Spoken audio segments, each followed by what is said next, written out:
هي الحلقات تحفظني بآيات من القرآن، هي الحلقات تملأني بحب المصطفى العدنان، هي الحلقات تحفظني بآيات من القرآن، هي الحلقات تملأني بحب المصطفى العدنان، وأخلص نيتي دوما لرب واحد ديان بروح ملؤها طهر. Sure El-Enfal tefsiri 72. ayetinden başlayıp okuyayımız inşallah. Bismillah, elhamdülillah ve salatu ve selam ala Resulillah ve ala alihi ve sahbihi ve sellem. Esselamu aleyküm ve rahmetullahi ve berekatuhu. Tövbende diktanlağa İbn Kesir rahimullah'ın Kur'an-ı Kerim tefsiri Uygurca tercümesi Enfal suresinin 72. ayetinden başlayıp okuyayımız inşallah. Ba'de euzu billahi mineşşeytanirracim. İman etqanlar Allah'ni ve Allah'ın peygamberini söyüş yüzüden yurtunu taşlap hicret kılgan, pul malları ve canları bilen Allah yolunda cihat kılganlar, yani muhacirlar, yurtida muhacirlarga joy bergenler ve yardım ko'rsatganlar, yani ansarlar, en şular elbette bir-biriga egidir. Yani bir-biriga yordamchidir, bir-biriga mirosxo'rdir. Iymon etgan, ammo Madinaga hijrat qilmaganlar bilan sizlarning o'tiranglarda toki ular hijrat qilgan qadar o'zaro igi bo'lish, ya'ni yordamlashish, mirosxo'r bo'lish bo'lmaydi. Agar din ishida ular sizlardan yordam talab qilsa, ularning dushmani bilan sizlarning oranglarda kelishim bo'lmasa, ularga yordam berishinglar kerak. Agar sizlarning qilayotgan ishinglarni ko'rib ularga yordam berishinglar kerak. Alloh qilayotgan ishinglarni ko'rib turg'uchidir. Muhacirlar ve ansarlarning bir-biriga ega bo'ladiganligi to'g'risida Alloh taolo mu'minlarning turlarini bayon qilib, ularni muhacirlar ve ansarlarga bo'ldi. Muhacirlar yurtlarini ve mal mulklarini tashlab Alloh taologa ve uning payg'ambariga yordam berish, Alloh taoloning dinini barpo qilish uchun hijrat qilib chiqqan mu'minlardir. Ular shu yo'lda mollarini ve jonlarini fido qildi. Ansarilar Madinalik musulmonlar bo'lib, ular ayni vaqtda o'z turalg'i joylaridan muhacir qarindoshlariga o'rin berdi. Ularni mol-mulk shirik qildi. Urushda ular bilan bir safda turib, Alloh va uning payg'ambariga yordam berdi. Ayni shular albatta bir-biriga egidir. Ya'ni bir-biriga yordamchidir, bir-biriga mirosxo'rdir. Ya'ni ular boshqalarga qaraganda bir-biriga yordam berishga eng haqli kishilardir. Shunga payg'ambar alayhisalom muhacirlar bilan ansorilardan her ikki odamni o'zaro bir-biri bilan qarindosh qilib qo'ydi. Shunga ular bu qarindoshlik bilan bir-biridan miros elishda urug' tuqqanlarning oldida turadi. Ondan Alloh taolo miros haqidagi oyatlarni tushirib, bu hukmni amaldan qoldirdi. Bu haqda İmam Buxoriy mu İbn Abbas radhiyallohu anhumadan hadis rivoyat qilgan. İmam Ahmad Jarir ibn Abdullah Bajali radhiyallohu anhudan Peygamber aleyhisselamның mundaq deganligini rivoyat qildi. Muhacirlar ve ansarlar bir-biriga egidir. Quraysh qabilasidan asir ilinib, ondan qo'yib berilganlar ve Saqif qabilasidan ozod qilinganlar ta qiyomat kunigacha bir-biriga egidir. Qur'on-i Kerimning nurg'un oyatlarida Alloh taolo va uning payg'ambari muhacirlar bilan ansarlarni maqtadi.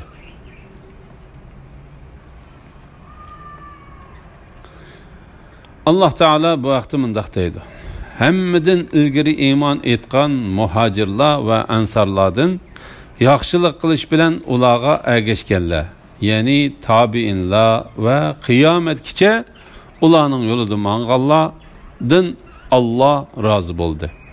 Ularmu Allohdan mamnun bo'ldi. Alloh haqiqatan payg'ambarning va uningga qiyinchilik paytda ergashgan muhojirlar va ansarlarning tavbasini qabul qildi.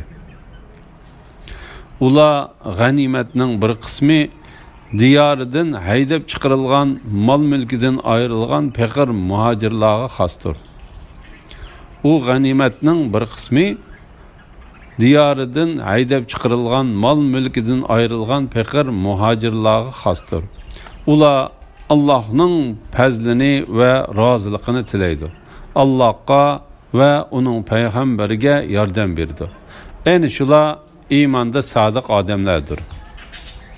Ulardan, ya'ni muhojirlardan Madinada yerlik bo'lgan, iymoni kuchli bo'lganlar, ya'ni ansarlar yeniga hijrat qilib kelganlarni, ya'ni muhojirlarni do'st tutdi. Ularga berilgan narsalar uchun ichi tarliq qilmaydi. Ular muhtoj turuqliq muhojirlarning manfaatini o'zlarining manfaatidan a'lo biladi. Öz nafsining bexilligidan saqlanganlar maqsadga erishkichilardir. Ya'ni ansarlar Alloh taolaning muhojirlarga ato qilgan hijrat qilish ortiqchiligiga hasad qilmaydi. Bu oyatlarning mazmunidan muhojirlarning darajasining ansarlarning darajasidan yuqori ekanligi ma'lumdir. Bu qarashga ulamolar hech ixtilof qilmasdan birlikka kelgan. Iymon etib hijrat qilmaganlarga igdorchilikning bo'lmaydiganligi to'g'risida. Iymon etgan, ammo Madinaga hijrat qilmaganlar bilan sizlarning o'tiranglarda toki ular hijrat qilganga qadar o'zaro ega bo'lish, ya'ni yordamlashish, mirosxo'r bo'lish bo'lmaydi. Bu 3-darajalik mu'minlardir. Ular iymon etgan, Madinaga hijrat qilmagan, balki o'z yurtlarida turavergan mu'minlardir. Ayni shular urushga qatnashmaguncha ularga g'animatlardan nasib berilmaydi va g'animatning 5dan biridan beriladigan nasibimi berilmaydi. Imom Ahmad Burayda ibn Hasib Aslami radhiyallohu anhuning mundaq deganligini rivoyat qiladi. Payg'ambar alayhissalom biror odamni qo'shinga boshliq qilib urushga avazsa, uningga o'zining xususiy ishlarida Alloh taolaga taqvodorlik qilishga, o'zi bilan birga bo'lgan musulmonlarga yaxshilik qilishga tavsiya qilib mundaq deydi. Alloh taolaning ismi bilan Alloh yo'lida jihad qilgan. Allohga kofir bo'lganlar bilan urushqin. Agar mushriklardan bo'lgan dushmanlarga uchrashsang, ularni 3 turli ishga chaqirgan.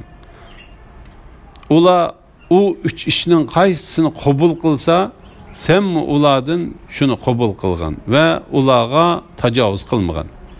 Ularni islomga chaqirgan. Agar ular islomni qabul qilsa, senmi ularning islomni qabul qilgan va ular islomni qabul qilgan va ularga tegmagan. Andın ularni o'z yurtlaridan muhojirlar yurtlariga ko'chib kelishga chaqirgan. Ularga shuni bildirib qo'yganki, agar ular ko'chib kelsa, muhojirlar bahriman bo'lgan manfaatlardan tangir bahriman bo'ladi. Muhojirlar bahriman bo'lgan manfaatlardan tang bahriman bo'ladi. Muhojirlarga kelgan ziyonni tang tortadi.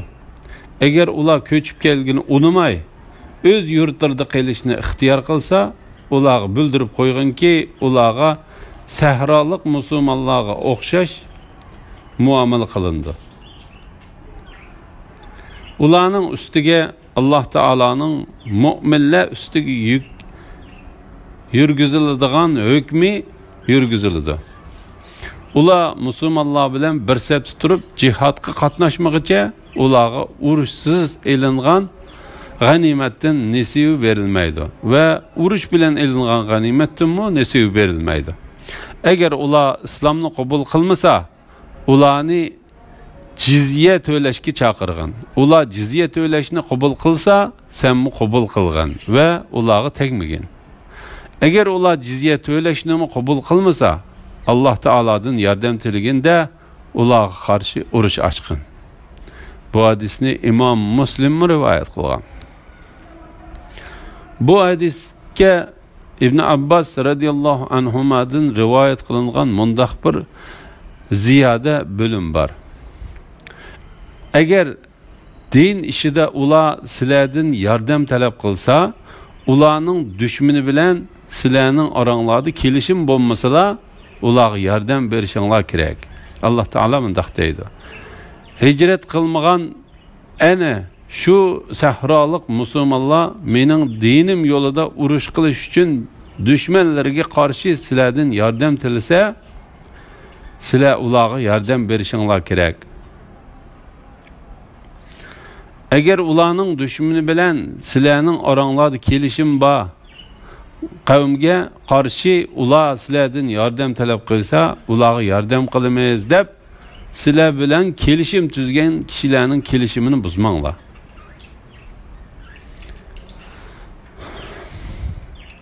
Kafirlar yordamda va mirosda bir-biriga egidir. Agar bu hukmga amal qilmasanglar, yer yuzida fitna va cho'ng qalaymuqonchilik tug'iladi.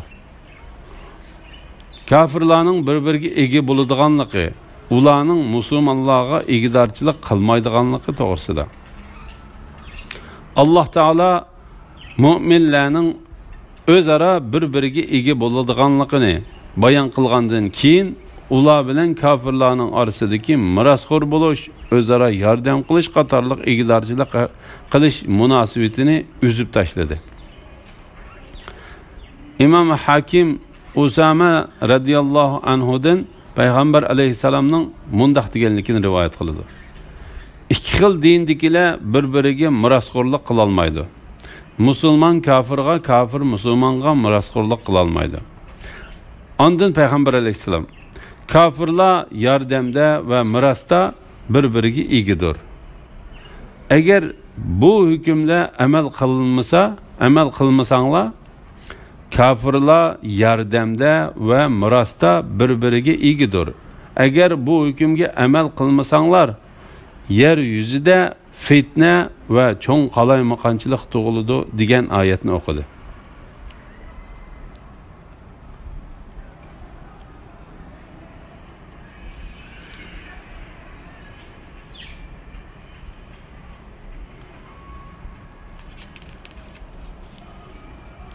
İmam Buxoriy va Muslim Usama ibn Zayd radhiyallohu anhudan payg'ambar alayhisalomning mundaq deganligini rivoyat qiladi. Musulmon kafirga, kafir musulmonga mirosxo'rlik qila olmaydi.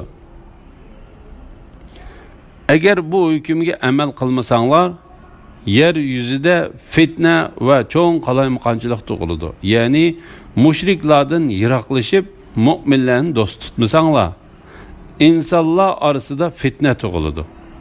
Bu haq bilan nahaqning oralashib ketishi, mu'minning kafirni do'st tutishi qatorliqlardan iboratdir.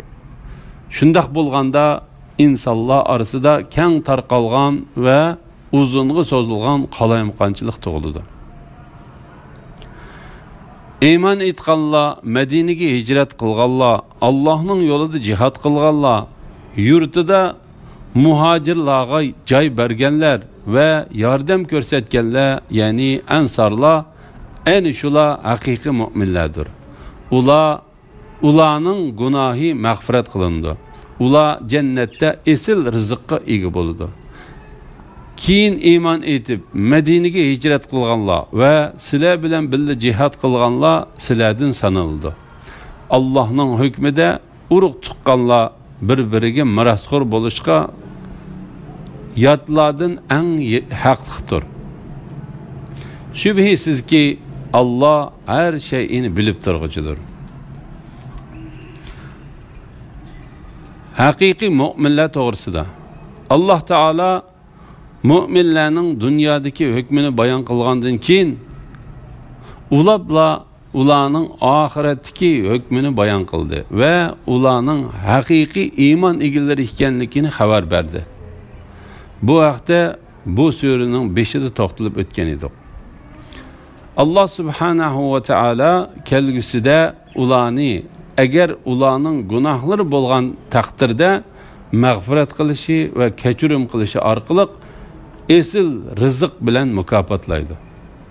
Bu esil rizq üzülüp qalmaydigan, tugab qalmaydigan va ularning turlari xilma-xil va bir-biridan chiroyli bo'lganligi uchun kishi zerikib qalmaydigan mangulik, pok va mo'l rizqlardan iboratdir.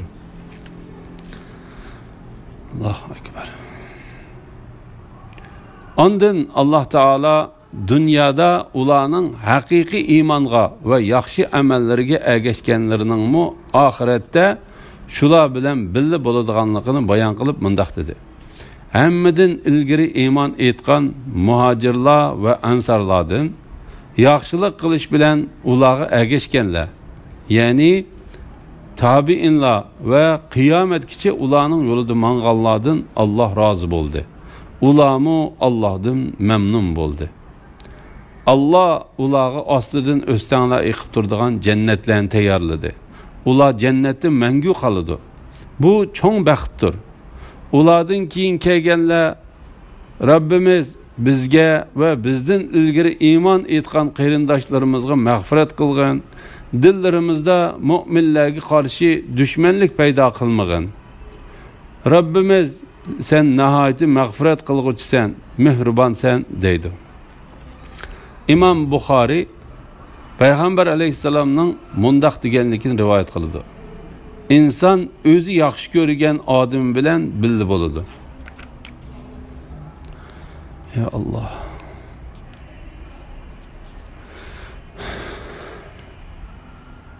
İmam Tabarani Payg'ambar alayhissalomning mundaq deganligini rivoyat qildi. Kimiki biror qavmni yaxshi ko'rsa, u shularning qatoridan bo'ladi. Yana bir rivoyatda u hamshargohda shular bilan birga toplanadi deyilgan. Urug' tuqqanlarning bir-biriga mirosxo'rlik qildiganlik to'g'risida. Allohning hukmida urug' tuqqanlar bir-biriga mirosxo'r bo'lishqa yotlardan eng haqliqdir. Miros ilmi olimlari Alloh taolaning urug' tuqqanlar degan oyati miros tegmaydigan, lekin yot emas tuqqanlarga xos deb qaradi. Belki u olimlar onaning hamshirisi, onaning er qarindishi, cho'ng onasi, qizlarining bolalari, qiz qarindoshlarining bolalari va shuningga o'xshagan mirosxo'r tuqqanlarni bevosita qilgan asosda miros tegmaydigan, lekin yot emas tuqqanlar mirosxo'rlik qilsa bo'ladi deb qaradi. U olimlarning ba'zilari bu oyatni dalil qilib ko'rsatdi va bu masalaga qarata ochiq fikrda bo'ldi. Bu oyatning hukmi ular degandek mazkur kishilarga xos emas. Balki bu oyatning hukmi barliq urug' tuqqanlarni umumyuzlik o'z ichiga oladi. Bu vaqt İbn Abbas radhiyallohu anhuma, Mujahid, Ikrima, Hasan, Qatada va bir qancha kishilar alohida turib bu oyatning ittifoqdoshlik va o'rnatadigan qarindoshlik bilan elib beriladigan mirosxo'rlik hukmini amaldan qoldirdi deb ta'kidladi. Buning asosan urug' tuqqan degan so'z xos ismlarni o'z ichiga oladi. Kim urug' tuqqanlarga mirosxo'rlik qila olmasa, uning dalil paketini o'ttirga qo'yib, o'zining mirosini talab qilsin. Buning eng kuchli dalili Payg'ambar alayhisalomning bunu hadisidir. Shak shubhisizki Alloh taolo har bir haq egasiga uning haqqini to'liq berdi. Mirosxo'rlik qiladigan kishi uchun hech qanday vasiyat qoldirilmaydi. Olimlar mundaq deydi: agar bir kishi haq egasi bo'lsa, uning uchun Alloh taolaning hukmida muayyan muayyan bekitilmagan miros bor. Agar u haq egisi bo'lmagan taqdirda u mirosxo'rmi bo'lmaydi. Alloh taolo haqiqatni obdan bilguchidir. Jami hamd sana ve medhiler Allah Teala xosdir. Biz barliq ishlarimizda Alloh taologa tavakkul qilamiz. U bizga kifoya qilguchidir. Alloh taolo nima degan yaxshi himoya qilguchi? Shuning bilan sura Anfalning tafsiri tugidi. Alloh taologa shukrlar bo'lsin. İnşallah keyin qitimda sura Tavbadan boshlab o'qiymiz. Va sallallohu ala Muhammad va ala alihi va sahbihi ajma'in. Assalomu alaykum va rahmatullohi va barakatuh.